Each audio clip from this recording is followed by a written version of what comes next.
Most people think they know how the world's money became untethered from reality.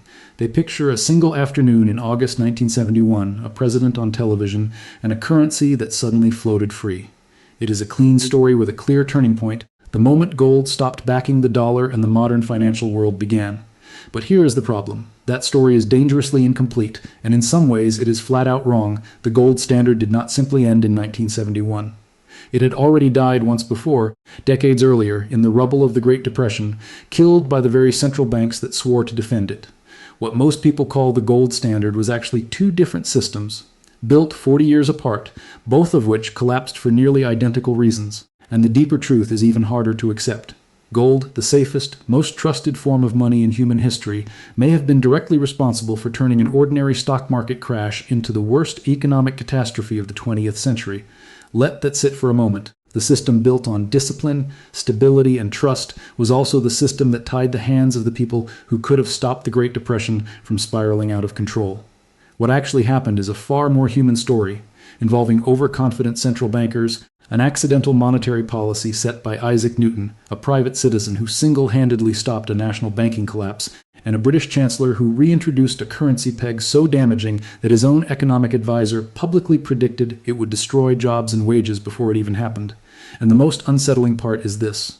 The same tension that broke the gold standard twice is still shaping monetary policy today, just wearing a different disguise. To understand any of that, you have to go back much further than 1929, or even 1900. You have to go back to a question so basic it sounds almost childish. Why did humans ever decide that a soft yellow metal, useless for eating, difficult to make into tools, was worth killing and dying for? Gold was not always money. For most of early human history, it was jewelry, decoration, as a symbol of status buried alongside kings. Ancient Egyptian pharaohs were entombed with it. Mesopotamian temples stored it as offerings to gods, not as currency for merchants. What gold had long before anyone assigned it monetary function was scarcity. You could not manufacture more of it by decree. You could not counterfeit it convincingly. It did not rot, rust, or decay. A gold coin buried for 2,000 years would emerge looking almost exactly as it had the day it was struck. That durability, combined with genuine rarity, created something extraordinarily rare in human affairs. A form of value that strangers on opposite sides of the world, speaking different languages, worshipping different gods, could agree on without needing to trust each other personally. That is the quiet, often overlooked reason gold became money. It was not because a king declared it so. It was because merchants, traders, and travelers independently arrived at the same conclusion over centuries of exchange. Lydian traders in the 7th century BCE are credited with minting some of the first standardized gold and silver coins, stamped with a lion's head to guarantee weight and purity. That single innovation, a government stamp certifying content, solved a problem that had plagued trade for millennia. How do you know the metal you are being handed is actually what the seller claims it is? From there, gold's monetary role spread not through conquest, but through convenience. Roman traders used it. Byzantine merchants used it. Islamic trade networks stretching from Spain to India used it. By the time European powers began building global trade empires in the 16th and 17th centuries, gold and silver were already the default language of international commerce, decades before any nation formally wrote that fact into law. But there was another problem, one that would echo for centuries afterward.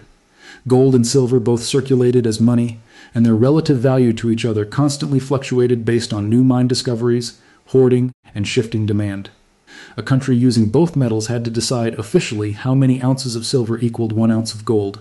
Get that ratio wrong even slightly, and you created a mathematical incentive for people to hoard the undervalued metal and spend the overvalued one, quietly draining an entire currency system without anyone technically breaking any law. In 1717, the man tasked with fixing England's version of this problem was, improbably, Sir Isaac Newton, serving not as a physicist but as master of the Royal Mint. Newton set an official exchange rate between gold and silver coinage that, in hindsight, slightly overvalued gold relative to its true market price. It seemed like a minor technical adjustment at the time. It was not. Over the following decades, silver coins were quietly hoarded and exported out of England, while gold flowed in to take their place in everyday circulation. Newton, without ever using the term, had accidentally nudged England onto a de facto gold standard nearly a century before any government formally adopted one. A single mathematical rounding decision by one of history's greatest scientists helped determine what an entire empire would use as money. That accident would not stay an accident forever. It was about to become official policy, and once it did, the rest of the industrialized world would feel enormous pressure to follow. By the early 1800 seconds, Britain formalized what Newton's ratio had already created in practice.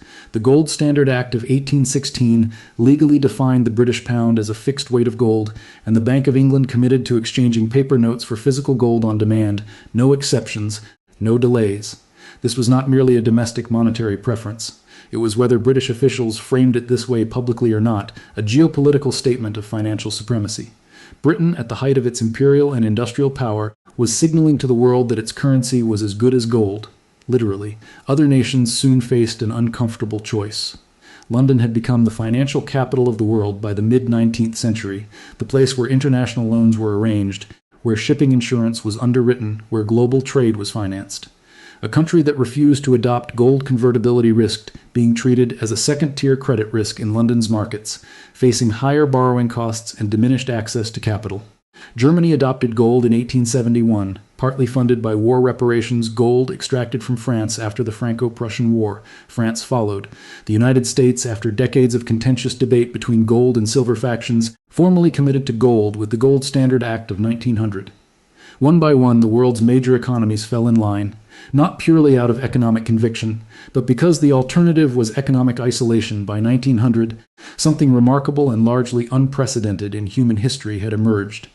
Dozens of independent nations with different governments, different languages, different political systems, had all voluntarily tied their currencies to the exact same commodity at fixed and publicly known exchange rates. A British pound was worth a specific unchanging amount of gold. So was a French franc. So was a German mark. Which meant, by simple arithmetic, that the exchange rate between the pound and the franc and the mark was also fixed, predictable, and essentially guaranteed by every participating central bank's promise to redeem paper for metal on demand. This was the classical gold standard, and to understand why it mattered so much, you need to understand the specific mechanical rules nobody bothered explaining to ordinary citizens at the time.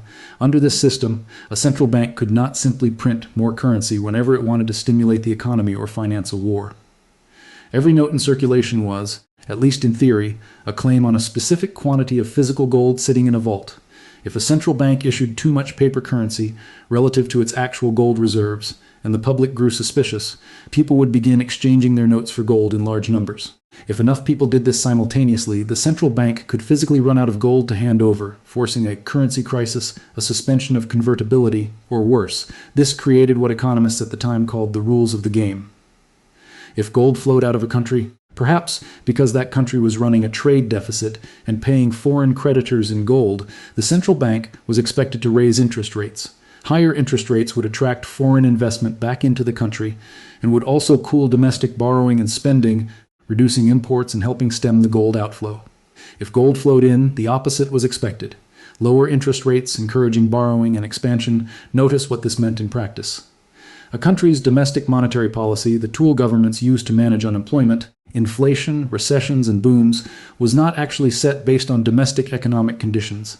It was set based on the movement of a metal across national borders. If your economy was suffering from a slowdown, but gold happened to be flowing out of your country at that exact moment, the textbook response under classical gold standard rules was to raise interest rates and tighten credit, precisely the opposite of what a struggling economy needed. Central banks were not fully independent economic managers under this system. They were, in a very real sense, custodians of a fixed commodity peg with limited room to maneuver regardless of what was happening to ordinary workers and businesses. For roughly 4 decades, from around 1870 until 1914, this rigid system appeared to work extraordinarily well, and understanding why matters just as much as understanding its eventual failure. Businesses, investors, and bankers loved the gold standard, and their enthusiasm was not irrational. Fixed exchange rates eliminated a massive source of uncertainty from international trade and investment. A British investor lending money to a railroad project in Argentina did not need to worry about currency fluctuations wiping out their returns, because the peso and the pound were both anchored to gold at known, stable rates. This certainty fueled an explosion of cross-border capital flows, unlike anything the world had previously seen. British capital financed railroads across the Americas, mines in Africa, infrastructure throughout Asia and the colonial world. London's financial houses, firms like the Rothschild and Baring banking dynasties, became the arteries through which this global investment boom flowed. Price stability over the long run was another genuine benefit.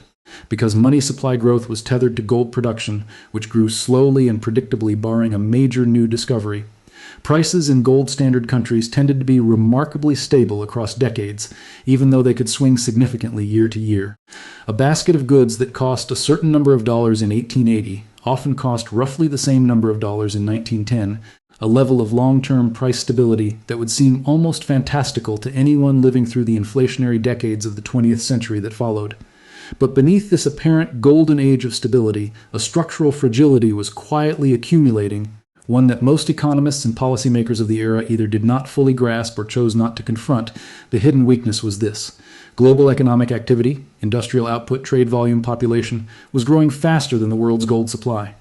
New mining discoveries, like the massive gold strikes in South Africa's Witwatersrand region in the 1,880 seconds, and the Yukon and Alaska in the 1,890 seconds, occasionally provided relief, injecting fresh gold into the global money supply and temporarily easing the pressure.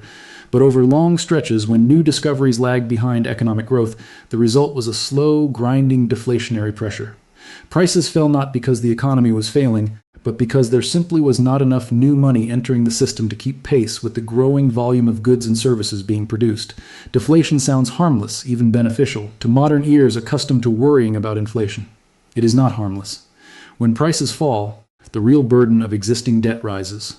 A farmer who borrowed money to buy land, expecting to repay that loan with future crop revenue, found that revenue shrinking as crop prices fell, while the dollar amount of the debt itself remained fixed.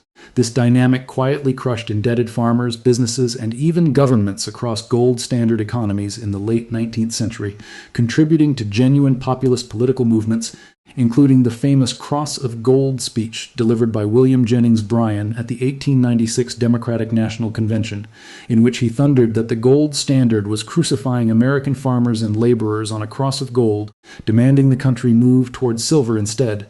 This tension between the price stability that gold provided and the deflationary debt spirals it could trigger during periods of slow gold production was not a footnote. It was the central design flaw baked into the entire system from the beginning, one that would resurface with catastrophic consequences decades later. But deflationary pressure alone did not doom the classical gold standard. What truly exposed its fragility was something more visceral and immediate: banking panics, and the specific way the gold standard turned ordinary financial fear into a self-reinforcing crisis machine. Here is how the mechanism worked in practice. Banks under the gold standard era operated on fractional reserves, holding only a portion of their depositors' funds in gold or cash, lending out the rest. This worked fine as long as depositors trusted the bank and did not all try to withdraw their money simultaneously. But if rumors spread, justified or not, that a particular bank or an entire banking sector was in trouble, depositors would rush to withdraw their funds, often specifically demanding gold rather than paper notes, since gold could not default or become worthless. This created a devastating feedback loop. As gold reserves drained from banks and central banks trying to meet these withdrawal demands, the same rules of the game that governed international gold flows kicked in domestically. Banks restricted lending to preserve their remaining reserves. Credit tightened. Businesses that depended on short-term loans to operate found themselves suddenly unable to borrow, triggering layoffs, bankruptcies, and further panic, which triggered more withdrawals, which drained more gold, which tightened credit further. Fear did not just spread through rumor. It spread through the actual mechanical plumbing of a gold-backed monetary system, where every dollar of currency withdrawn, as gold was a dollar the banking system could no longer use to support lending. This is precisely what happened during the Panic of 1907, one of the most instructive and least discussed financial crises in American history. Triggered by a failed attempt to corner the market on copper mining stocks, the panic spread rapidly through New York's banking and trust company sector. There was at the time no central bank in the United States capable of acting as a lender of last resort, no institution empowered to inject emergency liquidity into the system to stop the panic from cascading. Instead, the crisis was ultimately contained by a private citizen, financier J.P. Morgan, who personally summoned the heads of New York's major banks to his private library, locked them in a room and pressured them into pledging their own capital to backstop failing trust companies, essentially organizing a private sector bailout because no public one existed.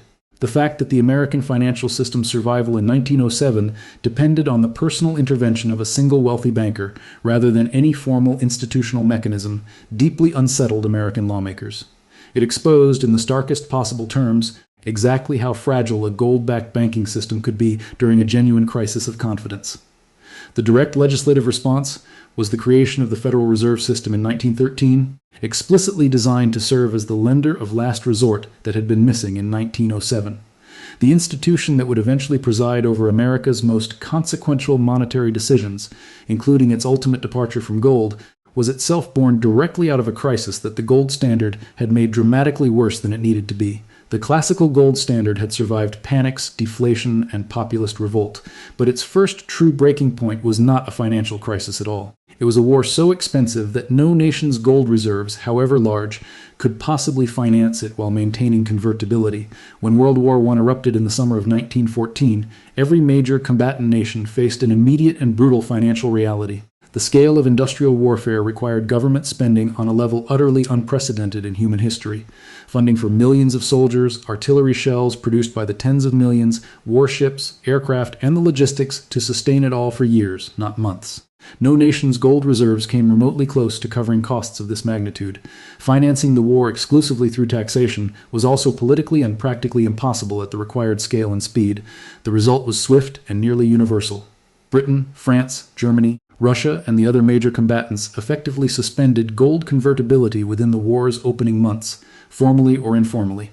Governments began printing paper currency and issuing war bonds on a massive scale, expanding their money supply far beyond what their gold reserves could have supported under the old rules. This was not a footnote in monetary history. It was the first death of the gold standard, quiet and largely unacknowledged at the time, decades before anyone associates the term with 1933 or 1971. The consequences of this wartime monetary expansion varied enormously by country, and nowhere were they more catastrophic than in defeated Germany. Stripped of colonies, saddled with massive reparations payments under the Treaty of Versailles, and facing a collapsing industrial base, Germany's Weimar government resorted to printing money on an almost incomprehensible scale to meet its obligations. The result was one of history's most extreme hyperinflations. By late 1923, prices in Germany were doubling every few days. People reportedly needed wheelbarrows to carry enough currency to buy a loaf of bread. Workers were paid twice daily because money lost meaningful value within hours. This was the visceral, human-scale demonstration of what happens when a currency's link to any stable anchor, gold or otherwise, is severed catastrophically and without discipline. Germany's hyperinflation became the era's most powerful cautionary tale, and it profoundly shaped how political and financial leaders across Europe thought about monetary policy for the following decade. The lesson they drew, understandably given what they had just witnessed, was that a return to the discipline and stability of gold was not merely desirable but essential to prevent similar catastrophes elsewhere. What they failed to fully appreciate was that the gold standard they were trying to rebuild in the 1922 was not actually the same system that had existed before 1914. It was a patched-together imitation, built on economies, debts, and political realities the pre-war system had never been designed to handle. And the attempt to force this illusion back into place would set the stage for the deepest economic catastrophe of the 20th century. Britain's return to the gold standard in 1925 stands as one of history's clearest examples of a policy decision made for reasons of prestige and nostalgia rather than economic reality, and the consequences were foreseeable, publicly predicted in advance, and devastating anyway. The decision was championed by Winston Churchill, serving at the time as Chancellor of the Exchequer, Britain's top financial official. Churchill and his advisors chose to return the British pound to gold convertibility at its exact pre-war exchange rate, the same rate that had existed before the war, fundamentally altered Britain's economic position relative to the rest of the world. This was not a minor technical decision. Britain's economy in 1925 was significantly weaker relative to competitors like the United States than it had been in 1914. Returning to the old pre-war exchange rate meant deliberately overvaluing the pound, making British exports more expensive on international markets precisely when British industry could least afford it. John Maynard Keynes, already an influential economist, published a scathing public critique titled "The Economic Consequences of Mr. Churchill," arguing forcefully that this overvalued peg would force painful deflation onto the British economy, specifically by requiring wage cuts across British industry to make British goods competitive again at the artificially high exchange rate. Keynes was not speculating vaguely. He was describing a precise mechanical consequence of the policy choice, one that unfolded almost exactly as he predicted. British industries, particularly coal mining, found themselves unable to compete internationally at the overvalued exchange rate without slashing wages. This directly triggered the British General Strike of 1926, when roughly won. 7 million workers walked out in solidarity with coal miners, facing brutal wage reductions forced upon them by a currency policy most of them had never heard of and could not have explained. This is the mini-reveal buried at the heart of the entire interwar period, the fact that most textbook accounts of the Great Depression conveniently skip past. The world was not blindsided by sudden economic collapse in October 1929. Major economies, Britain chief among them, were already being squeezed by self-imposed deflationary policy years earlier, the direct result of leaders trying to force an outdated, overvalued gold peg back into place for reasons of national prestige rather than economic reality. The foundation the global economy was standing on when the American stock market finally cracked was already dangerously overstretched. And when that crack came, the response from the world's most powerful central banks would transform a serious but survivable financial correction into the defining economic catastrophe of the modern era. This is where the entire story converges, the moment every earlier thread, Newton's accidental ratio, Britain's imperial gold commitment, the rules of the game, the deflationary trap, the overvalued 1925 peg, all collide into a single devastating policy failure. When the American stock market crashed in October 1929, it was, on its own, a serious financial event, but not inherently a guarantee of a decade-long global depression. Stock market crashes had happened before, including a severe one in 1907, without producing anything approaching the devastation of the 1932. What transformed the 1929 crash into the Great Depression was the policy response that followed, and that response was fundamentally shaped and fundamentally constrained by gold standard commitments. As the American economy began contracting after the crash, banks started failing in waves, beginning with regional institutions and eventually spreading to major financial centers.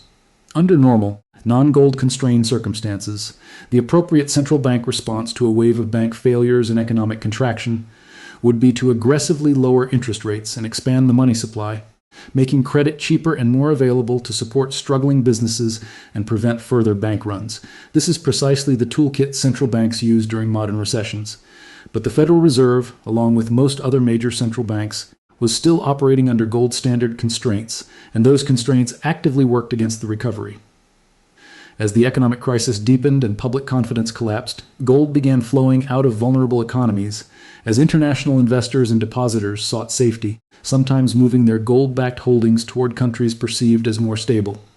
Under the old rules of the game, a country losing gold reserves was supposed to raise interest rates to defend its currency and attract gold back.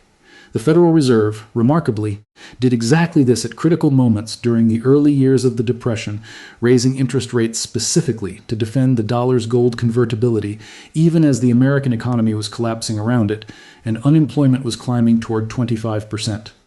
Read that again, because it is the single most consequential and least understood decision of the entire Great Depression. Central banks, facing a choice between defending employment and industrial production on one hand, or defending a fixed exchange rate to gold on the other, repeatedly chose gold. Credit remained tight when the economy desperately needed it loose. Banks that could have been supported with emergency liquidity were instead allowed to fail in the thousands because expanding the money supply aggressively risked violating gold convertibility commitments, the very mechanism that classical economists had praised for decades as a guarantee of discipline and stability became, at the exact moment discipline was least needed and flexibility was most needed, a self-imposed straitjacket that turned a serious recession into an economic catastrophe. This was not merely an American phenomenon. It played out across every major economy still tethered to gold, and this is where history handed economists something remarkably close to a controlled experiment. Britain, having endured 6 punishing years under its overvalued 1925 gold peg, finally abandoned gold convertibility in September 1931, forced into the decision by a renewed run on its gold reserves that made continued adherence to the old rate simply impossible. What followed surprised many contemporary observers who had been taught to view departure from gold as a mark of financial failure and national humiliation. Freed from the constraint of defending a fixed gold exchange rate, the Bank of England was able to lower interest rates and pursue a more accommodative monetary policy.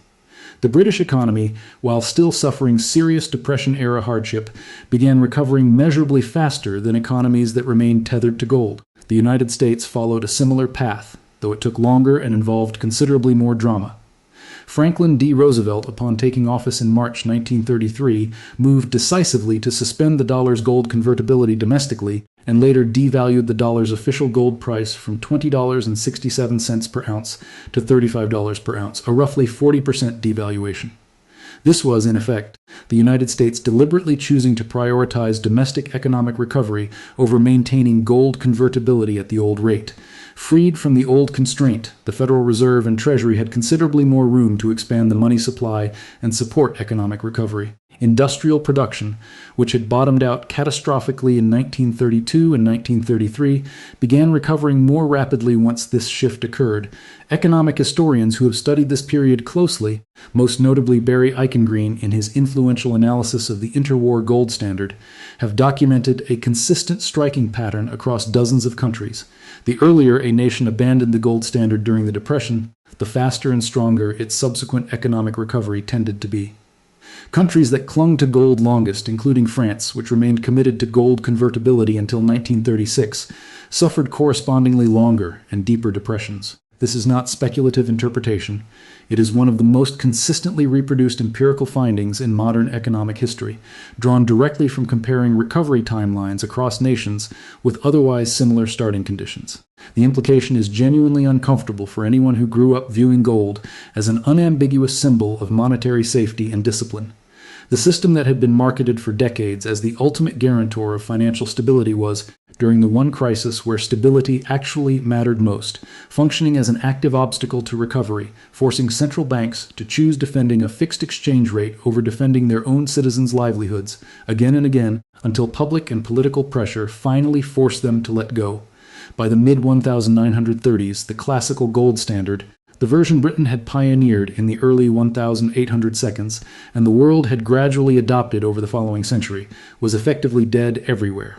But astonishingly, gold's role in the global monetary system was not finished. It was about to get one final chance in a completely restructured form, built from the wreckage of the Depression and a second devastating World War. As World War II drew toward its conclusion, representatives from 44 Allied nations gathered in July 1944 at a resort in Bretton Woods, New Hampshire, to design a new international monetary system intended to avoid repeating the catastrophic mistakes of the interwar gold standard. The system they created was clever, and in some ways an explicit acknowledgement that the old classical gold standard had been fundamentally flawed. Rather than every currency being directly convertible into gold, only the United States dollar would maintain that direct link, fixed at $35 per ounce. Every other participating currency would instead peg its exchange rate to the dollar, which countries could, at least in theory, convert into American gold reserves if they chose to. This arrangement made a certain amount of sense given the post-war reality. The United States held the overwhelming majority of the world's official gold reserves by 1944, and its economy had emerged from the war vastly stronger, relatively speaking, than the devastated economies of Europe and Asia. Placing the dollar at the center of the system, backed by American gold, offered the stability benefits of a gold-linked system, while avoiding some of the rigid, decentralized rules that had made the classical gold standard so brittle during crises. For roughly 2 decades following the war, the Bretton Woods system presided over a period of genuinely remarkable global economic growth and relative currency stability, often referred to as the post-war economic golden age. But there was another problem, one built into the structural logic of the system itself, and it would take decades to fully manifest. Economist Robert Triffin identified it clearly by the early 1960 seconds, and it has since become known as the Triffin dilemma. In order to supply the growing global economy with enough dollars to conduct international trade and hold as reserves, the United States needed to run persistent balance of payments deficits, essentially sending more dollars out into the world than it received back. But the more dollars that accumulated in foreign central banks and markets relative to America's fixed gold reserves, the less credible the promise of dollar-to-gold convertibility at $35 per ounce became.